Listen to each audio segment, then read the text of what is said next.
Salut YouTube, comment ça va? Petite vidéo, normalement très courte, même si c'est un guide, pour mon Amazon Charm Lightning Spear. Euh, Pourquoi je le fais maintenant alors que en soi mon perso est loin d'être optimisé? C'est que je vais pousser le build encore un peu plus loin, mais j'ai déjà des hypes pour des nouveaux builds. Donc bah, ça va encore reroll slash changer de build. Je pense essayer de faire un Flicker Strike, mais si je vois qu'au final ça revient au même gameplay qu'avant, je ferai peut-être pas un Flicker Strike, enfin bref. Bon, là n'est pas le sujet. Là, je vais vous parler rapidement du POB. Si vous voulez voir du gameplay, je vais peut-être en ajouter au montage, mais je pense pas. Parce que j'ai un peu la flemme. Mais du coup, vous pouvez juste passer sur mon stream si vous voulez en voir. Et je vais encore jouer quelques temps le build quand même. Et de toute façon, vous pourrez, sur Discord pour me demander. Je peux envoyer des clips ou des bouts de VOD. Pas de souci. Bref. euh, du coup, simple POB, je vais rapidement l'expliquer quand même. Et les spécificités du build. Mais je vais pas faire trop long. Bon déjà, je vous ai tout mis du level 0 au endgame une fois que vous avez tout votre setup. Après évidemment, vous pouvez toujours améliorer les items. Mais en gros là, le POB se termine globalement à bah, déjà niveau 83, parce que c'est... Ah non, 80, my bad. Parce que mon perso est niveau 83, bref. Et du coup, avec le setup, quand vous avez tous les uniques, donc pragmatisme compris, et que vous avez toutes les ascendances, mais techniquement, vous pouvez passer sous pragmatisme sans ça. Penetrate, c'est uniquement un apport de dégâts. Et ça vous demande une meilleure lance qu'avant. Enfin, de changer la lance si vous n'avez pas assez d'accuracy dessus. Enfin bref. Bon, pour le passing, je n'explique pas, c'est relativement court. Je vais juste faire une précision à un moment. Enfin, deux même. Donc, du niveau 23 à 32, il y a ces points-là qui se rajoutent et ces points-là qui se rajoutent. Allez en premier chercher ceux-là. Parce que au niveau 22, vous débloquez Sniper's Mark. Et vous voulez avoir ce point-là pour augmenter le maximum de charge et à la fois avoir le 5% de chance de si on gagne une frenzy, on en gagne le max. Et donc en fait vous allez gagner 4 frenzy d'un coup au lieu d'en gagner qu'une seule. Enfin ou que 2 avec profusion. Euh, et pour celui d'après, 32 à 44, c'est pareil. Au début vous allez juste mettre. Donc vous allez être ici. Puis vous allez monter et prendre Dance with Death. Et donc ça vous demande d'avoir que la lance en main, pas avoir d'autres items importants. Mais vous pouvez jouer sans Dance with Death et rajouter un buckler ou un shield en deuxième main pour être plus défensif. Mais en leveling, c'est pas très important d'avoir de la défense. Ensuite, vous prenez du coup la move speed et la skill speed. Et quand vous avez la deuxième ascendance, donc critical strike, et que vous avez les points pour, vous allez enlever ces points-là pour passer sur l'accuracy et le crit qui sont dans des. Enfin, l'accuracy et l'accuracy globalement qu'il y a dans ces nodes. Ici, il y a du spear damage, mais ici, il y a 25% d'accuracy.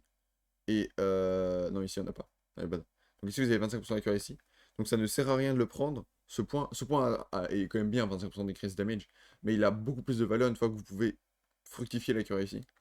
Pareil pour ces 4 points-là, qui sont très importants, mais qui demandent de pouvoir faire fructifier l'accuracy. Et donc c'est pour ça qu'on attend d'avoir Critical Strike pour passer sur ces points-là globalement. Et en attendant, vous pouvez rester sur ces points-là qui font beaucoup de dégâts globalement. Euh, Ensuite, je crois que j'ai plus grand chose à notifier. Oui, bon là du coup je l'ai pas mis parce que je me suis dit il y en a beaucoup qui vont passer l'ascendance vers la fin du niveau 44.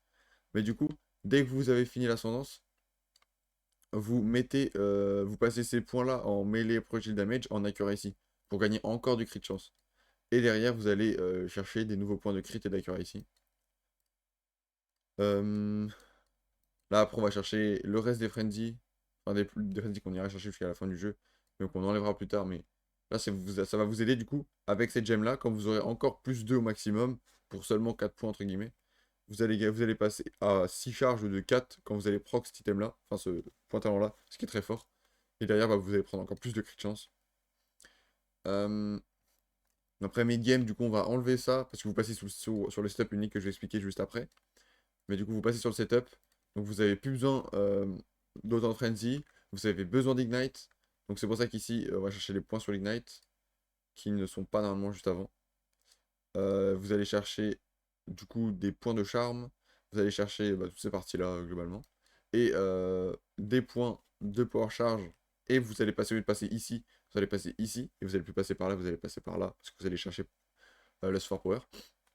Et donc, si vous allez vouloir Ignite, et vous allez pouvoir enlever Frenzy parce que vous allez générer beaucoup plus qu'avant. Vous n'allez pas être obligé d'avoir un plus gros maximum. Et enfin, endgame, là, ça va juste rajouter la partie leech. Euh, En gros, là, vous prenez la leech ascendance à ce moment-là. Euh, Ça va vous aider globalement à tanker votre setup légèrement et à juste plus à l'aise dans le jeu. Alors vous allez passer sur pragmatisme et là vous allez commencer à énormément générer votre setup que je vais vous expliquer juste après.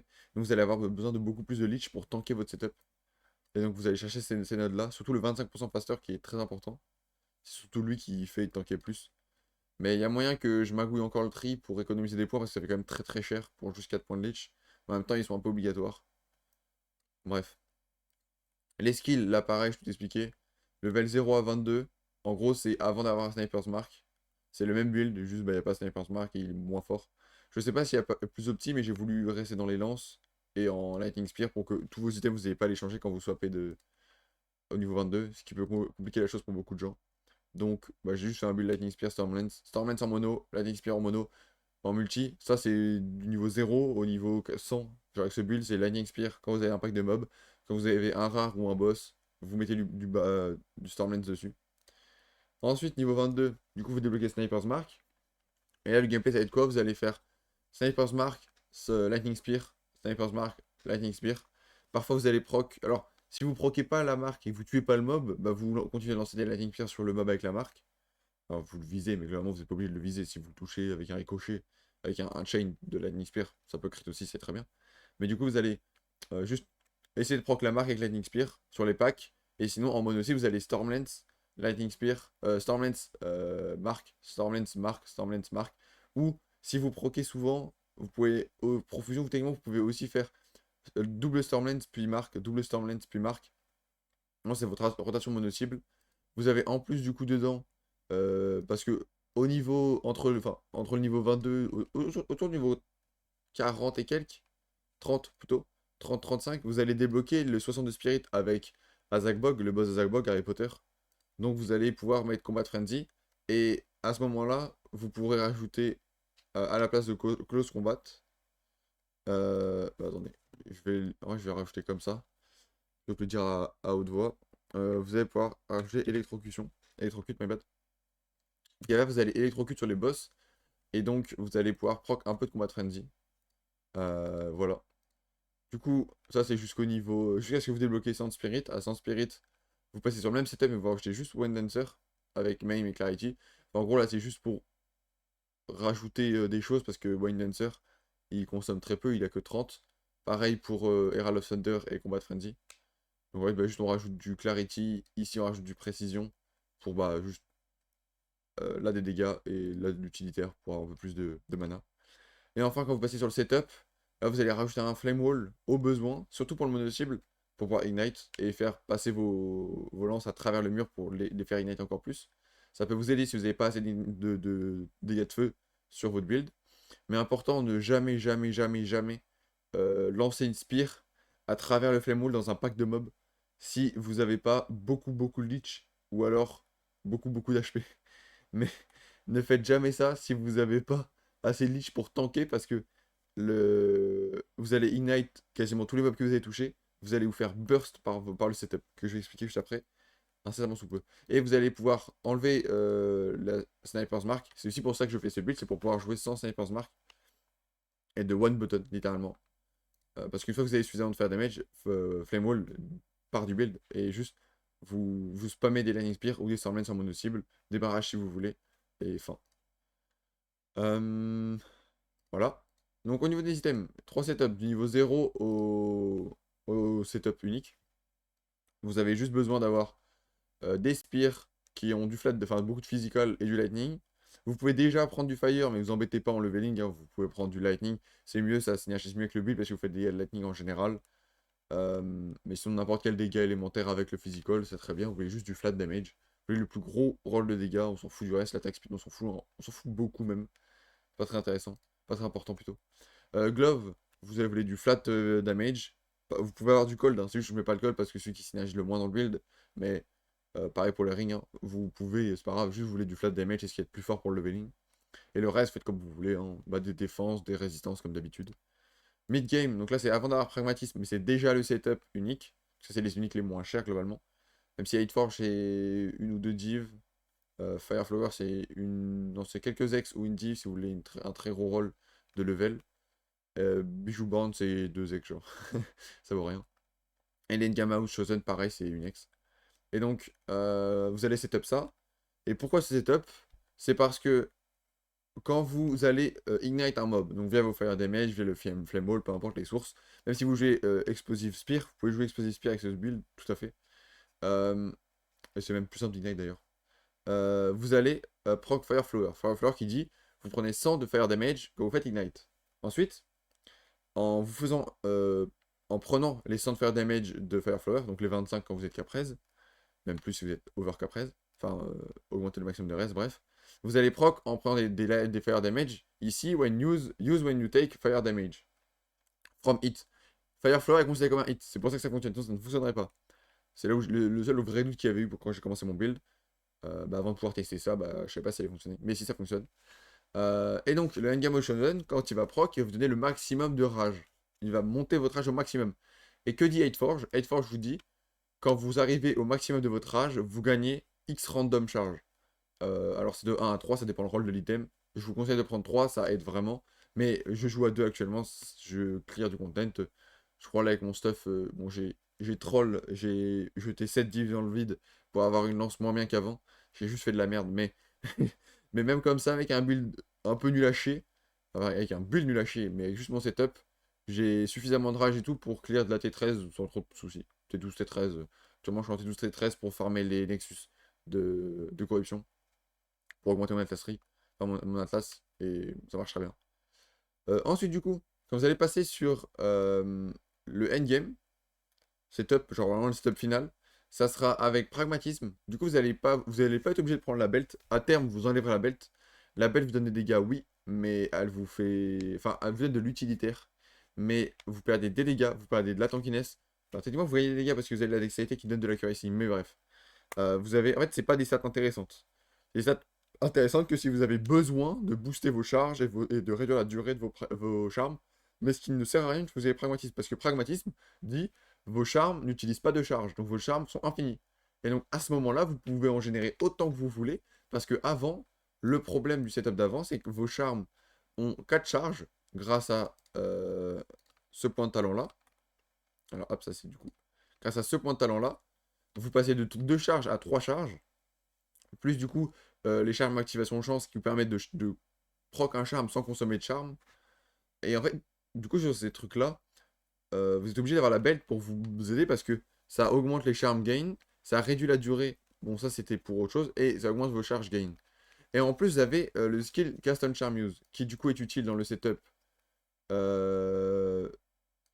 no unique, non, non, avec le setup unique, vous avez en fait Cast on Charm Use. Cast on Charm Use, ça dit quoi? Quand vous utilisez le charme, vous pouvez cast un spell. Et dedans, vous mettez marque, Sniper's Mark. Ça vous en mettez une deuxième, du coup, de Sniper's Mark dans votre setup, notamment ici. Donc, Bijou Band est intéressant à prendre dès le début. Enfin, genre le setup juste Fireflower, Bijou Band est intéressant, même si vous n'avez pas 8 Forge, parce que vous pouvez proc du coup vos marques, vos charmes. Et du coup, via proc les charmes, vous allez proc les marques, via le cast on charm. Et ça peut beaucoup vous aider à sustain comme ça. Je ne l'ai pas mis dans le build parce que actuellement je l'utilise pas. Il n'y en a pas besoin. Et surtout qu'à terme on le fait pas. Mais en fait c'est que j'ai mis que With Unique Setup.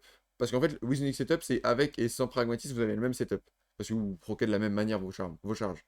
Mais du coup j'ai pas mis le Cast on Charm. Mais je vous le notifie à l'oral. Vous pouvez rajouter de là-dedans un Sniper's Mark. Ça fonctionne très bien. Ça vous rajoutera pas mal de sustain en vrai. C'est vraiment pas mauvais. Bref.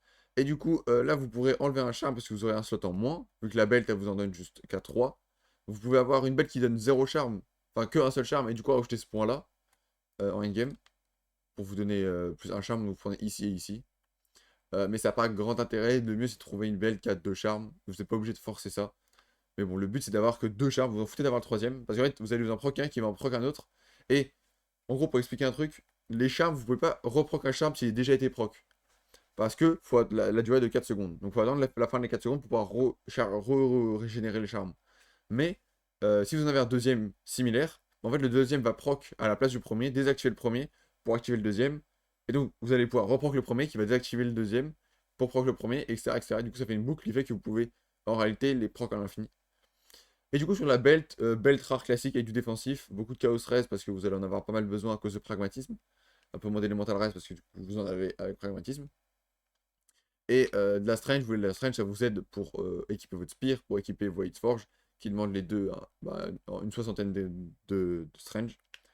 Et après, sinon, à terme, on jouera probablement Headhunter, qui est bien, parce qu'il donne de la Dex et de la Strange, qui sont deux stats qu'on veut, bah, Strange pour équiper, et Dex, ça donne de l'accuracy, plus des stats pour équiper justement nos sorts, etc. Euh, vous pouvez mettre de l'Ingenuity, qui va vous donner les charm slots facilement, et buff sur les rings sont plutôt forts dans ce build là, même très forts, parce que c'est là où vous avez vos fire damage, c'est les seuls endroits où vous avez du fire damage avec votre spear. Et plus, vous avez pas mal d'accuracy là-dedans, vous pouvez avoir des raises, etc. Donc, Ingenuity et Hunter, c'est très fort. Sinon, n'importe quelle belle rare. Je notifie ça maintenant. À partir du moment où vous avez votre unique, vous allez globalement enlever Dance with Death. Vous pouvez le garder si vous avez suffisamment de reste sur vos items, mais c'est assez peu probable parce que vous allez quand même consommer 3 et après, enfin, 3 slots en permanence, voire 4 si vous avez bijou board plus pragmatisme, qui n'est pas très utile, je le rappelle, mais c'est actuellement mon setup parce que j'ai pas encore acheté une nouvelle belle tout simplement. Euh, En vrai, vous avez beaucoup d'uniques qui prennent la place et qui n'ont pas de défensif. Enfin, là, si vous avez 18 de. Enfin, jusqu'à 20% de Elemental Raise, vous avez 17 de moins en moins de Chaos Raise. Du coup, c'est compliqué de Capresse parce que ces deux uniques-là ne donnent aucune résistance. Et donc, le Buckler est extrêmement utile, ou le Shield, peu importe, est extrêmement utile pour caper vos raises. Donc, vraiment, on veut un Buckler parce qu'on veut l'évasion rating. Du coup, important. Maybe quand on sera God Roll sur tous nos items en très late game, on pourra l'enlever pour reprendre Death with Death, Dance with Death, ou alors prendre l'Aspire à deux mains qui va coûter super cher probablement. Mais bref, voilà pour tout. Normalement, je t'ai expliqué. N'hésitez pas à passer du coup sur ça pour faire un peu de gameplay. Et j'espère que le build vous plaît, la mécanique vous intéresse. Vous pouvez utiliser cette mécanique sur d'autres builds. Vous pouvez changer Lightning Spear pour mettre de l'Explosive Spear, de la Glacial Lens, des choses comme ça. Il faut adapter évidemment l'arbre de talent. Mais bref, faites une bonne soirée, une bonne journée, une bonne nuit à ceux qui vont regarder la vidéo, peu importe l'heure. Catastrophique, c'est trop. Bref, faites une bonne journée. Bisous de YouTube.